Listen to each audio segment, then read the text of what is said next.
السلام علیکم ورحمۃ اللہ وبرکاتہ۔ بسم اللہ الرحمن الرحیم، الحمد للہ والصلاة والسلام علی رسول اللہ۔ قال اللہ سبحانہ وتعالی اعوذ باللہ من الشیطان الرجیم، بسم اللہ الرحمن الرحیم۔ سبحان الذی اسری بعبدہ لیلا من المسجد الحرام الی المسجد الاقصی الذی بارکنا حولہ لنریہ من آیاتنا انہ هو السمیع البصیر۔ ناظرین گرامی، اس وقت ملک شام کے جو حالات ہیں جن کو ہم سب اپنی آنکھوں سے دیکھ رہے ہیں، اس ملک کے حالات جس کو ہماری زبان میں اس وقت سیریا کہا جاتا ہے، وہ حالات اس قدر تیزی سے تبدیل ہو رہے ہیں کہ پورے عالم کی نگاہیں ملک شام کے حالات پر لگی ہوئی۔ مستقبل میں سیریا کن حالات کی طرف جائے گا اور وہاں کیا صورتحال بنے گی، اس پر پہلے سے کچھ عرض کرنا بہت مشکل ہے۔ تجزیہ نگار، صحافی حضرات، عالم عربی کے حالات پر گہری نظر رکھنے والے اہل علم اس بارے میں اپنی رائے پیش کر رہے ہیں۔ مجھے اس وقت ایک دوسرے پہلو کی طرف کچھ عرض کرنا ہے۔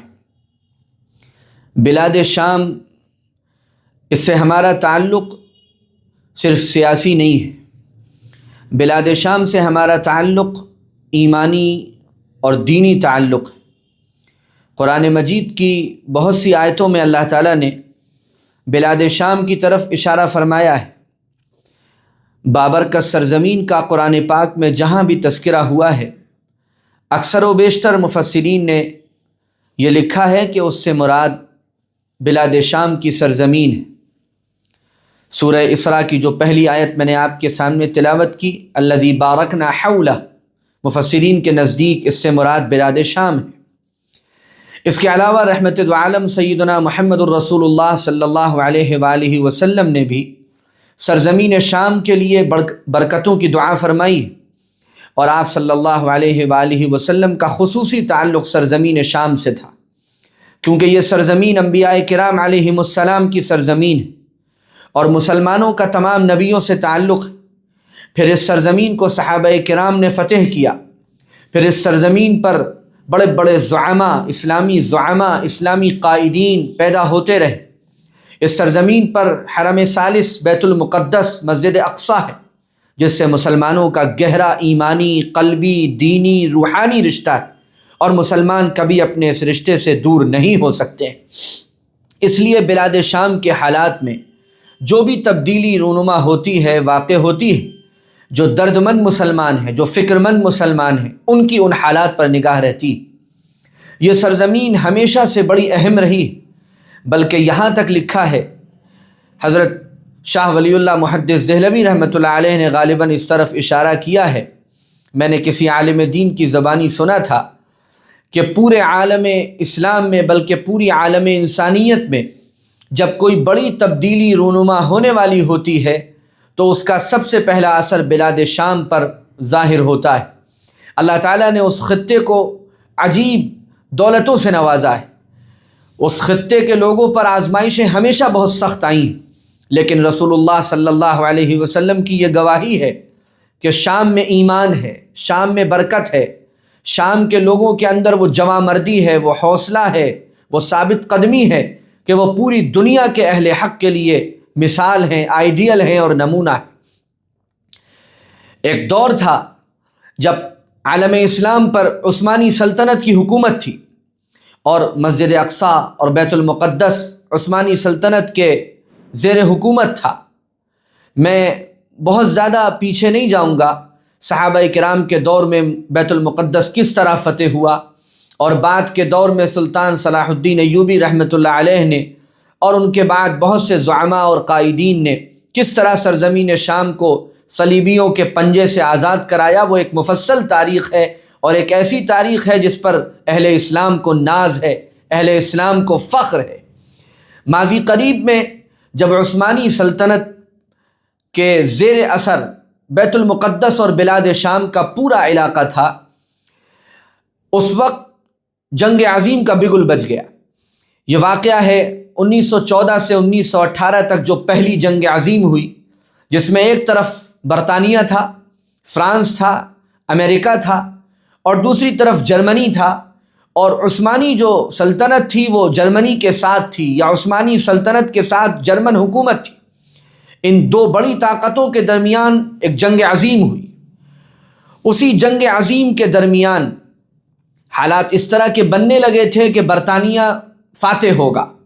اور جرمنی کو اور اس کے اتحادیوں کو شکست ہوگی۔ اسی وقت سن 1916 میں فرانس اور برطانیہ کے درمیان ایک معاہدہ ہوا، ایک خفیہ معاہدہ ہوا، جسے سائکس پیکو معاہدہ کہا جاتا ہے۔ اور اس معاہدے کے تحت ان دونوں نے یہ طے کیا کہ عثمانی سلطنت کے خاتمے کے بعد اس کے زیر حکومت جو علاقے تھے، خاص طور سے مشرق وسطیٰ، مڈل ایسٹ کا جو علاقہ تھا، اس کو ہمیں کس طرح آپس میں تقسیم کرنا ہے، کس طرح بانٹنا ہے، کس طرح ہمیں ان حصوں پر حکومت کرنی۔ اور بدقسمتی سے برطانیہ کے بارے میں یہ طے ہوا کہ بیت المقدس کا علاقہ، بلاد شام کا اور فلسطین کا علاقہ، وہ برطانیہ کے زیر حکومت جائے گا۔ یہ سائکس پیکو ایک معاہدہ تھا جو ان دونوں کے درمیان ہوا۔ پھر اس کے بعد نومبر 1917 میں برطانیہ کا جو سیکریٹری خارجہ تھا بلفور، اس نے ایک خفیہ خط لکھا اپنے ملک میں رہنے والی یہودی کمیونٹی کے سب سے بڑے رہنما کو، اور اس خط میں اس نے اس کو یہ یقین دلایا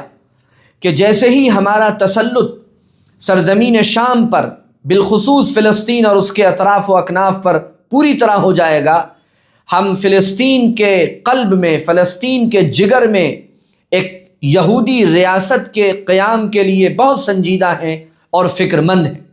اس نے یہودیوں کو یہ اطمینان دلایا کہ آپ اپنی کمیونٹی میں یہ میسج پھیلا دیں، عام کر دیں کہ برطانیہ اس سلسلے میں سنجیدگی کے ساتھ غور و فکر کر رہا ہے۔ اور برطانیہ کی یہ سنجیدگی اس لیے تھی کہ اس قوم نے جو فتنے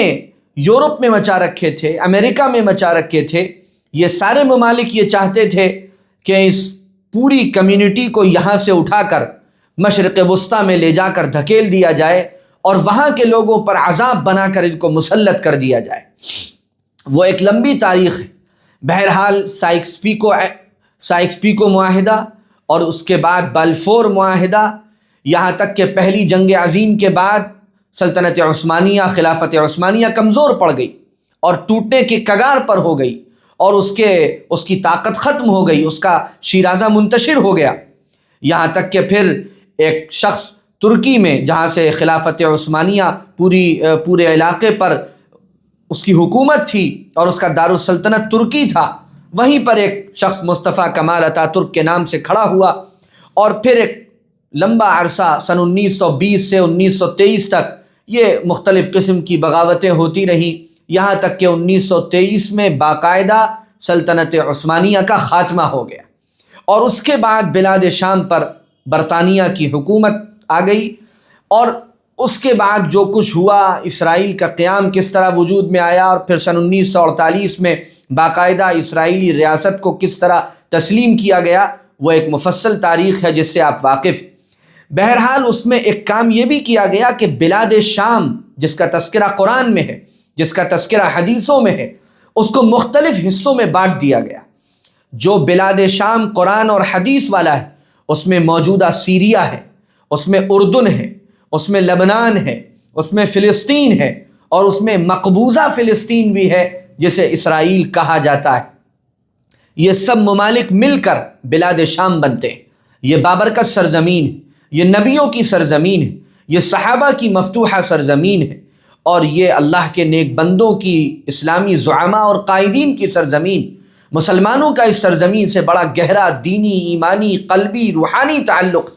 اور اس روحانی اور قلبی تعلق کی وجہ سے مسلمانوں کے دلوں میں ایمانی حرارت ہے، ایمانی جذبات ہیں۔ مسجد اقصیٰ اور بیت المقدس مسلمانوں کا حرم ہے، اور مسلمان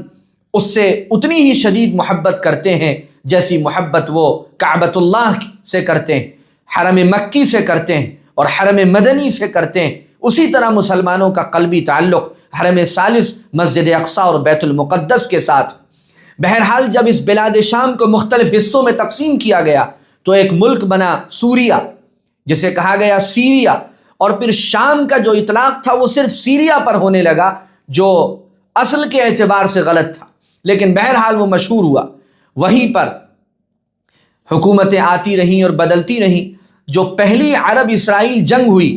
سن 1967 میں، اس وقت سوریہ کا جو وزیر دفاع تھا اس کا نام تھا حافظ الاسد۔ اس جنگ میں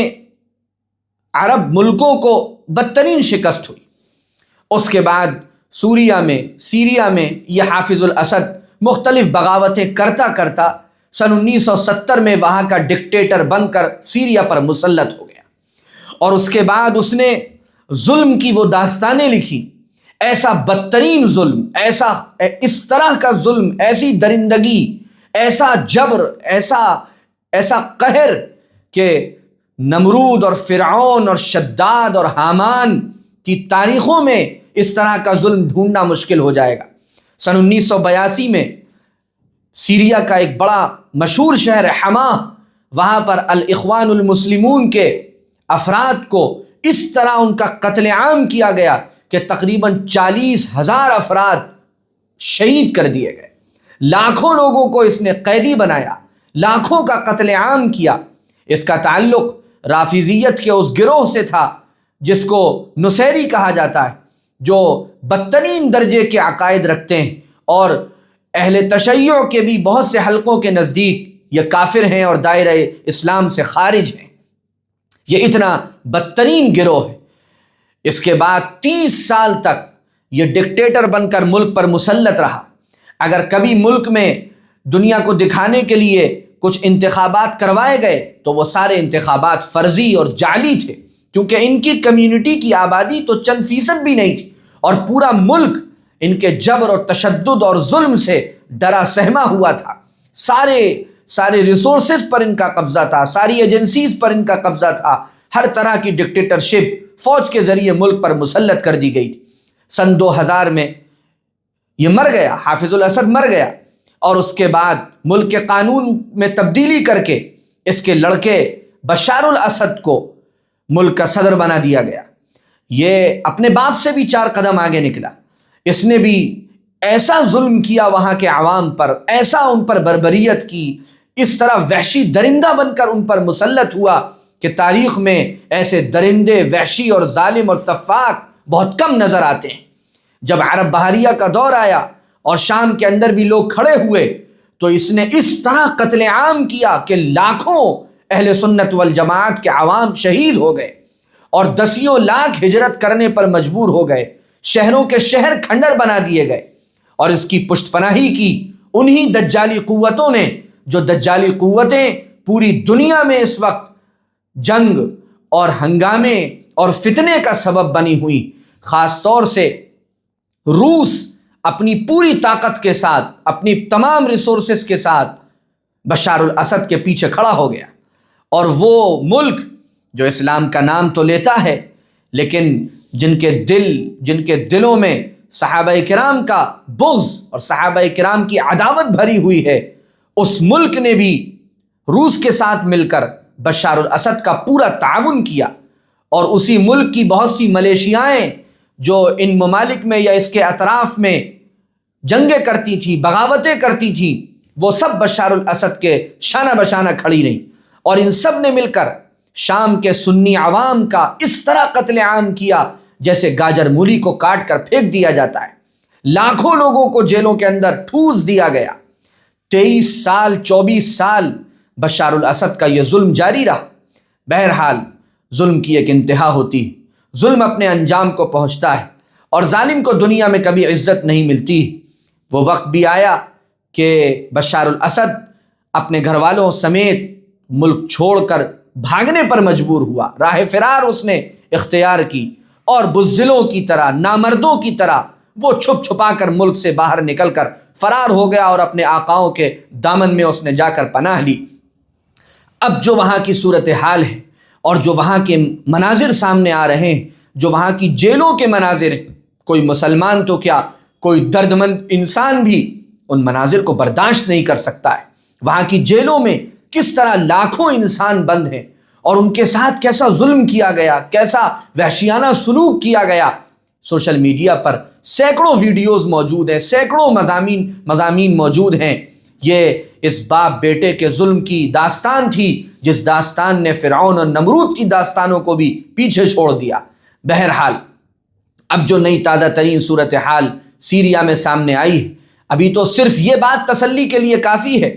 کہ سیریا کے اور شام کے عوام کو ایک ڈکٹیٹر سے، ایک ظالم سے، ایک سفاک سے، ایک درندے سے، ایک وحشی سے نجات مل گئی، اور ہزاروں لاکھوں لوگ آزادی کی فضا میں سانس لے رہے ہیں، اور ان کو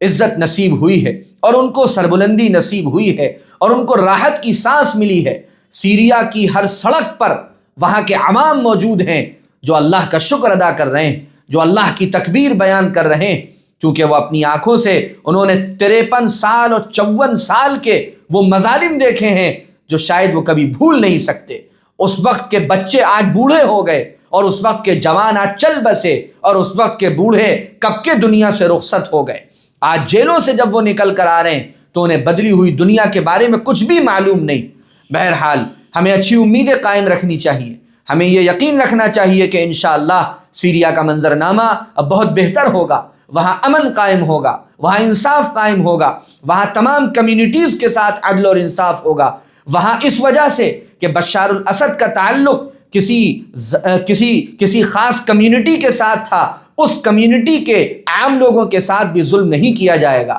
وہاں کے عیسائیوں کے ساتھ بھی ظلم نہیں کیا جائے گا، کیونکہ وہاں کے وہ لوگ جنہوں نے یہ انقلاب برپا کیا ہے، جیسا کہ معلوم ہوا سوشل میڈیا سے، انہوں نے عام معافی کا اعلان کر دیا۔ لا تثریب علیکم اليوم اذهبوا فانتم الطلقاء، معاف کر دیا ہم نے تم سب کو، اگر تم زیادتی نہیں کرو گے تو ہماری طرف سے بھی کوئی زیادتی نہیں ہوگی۔ بہرحال ہم امید کرتے ہیں کہ سیریا کا یہ بدلتا منظرنامہ پورے بلاد شام کے لیے ایک امن کا پیغام لے کر آئے گا، اور امن، عدل اور انصاف اور سچائی کی سربلندی کا یہ سفر بلاد شام اور سیریا سے آگے بڑھ کر یہ اپنا سفر آگے بڑھائے گا، اور یہ پورے بلاد شام کو، جس کو قرآن میں بلاد شام کہا گیا، حدیثوں میں بلاد شام کہا گیا، فلسطین اور غزہ تک پہنچے گا، اور انشاءاللہ ہر جگہ حق کا بول بالا ہوگا، حق سربلند ہوگا، اور اللہ کی طرف سے حق کو فتح اور نصرت نصیب ہوگی۔ یہ ہمارا یقین ہے، یہ ہمارا ایمان ہے۔ اہل ایمان ہر دور میں آزمائشوں سے گزرے ہیں، اور آزمائشوں سے گزر کر ہی ان کو فتح اور سربلندی نصیب ہوتی۔ والسلام علیکم ورحمۃ اللہ تعالی وبرکاتہ۔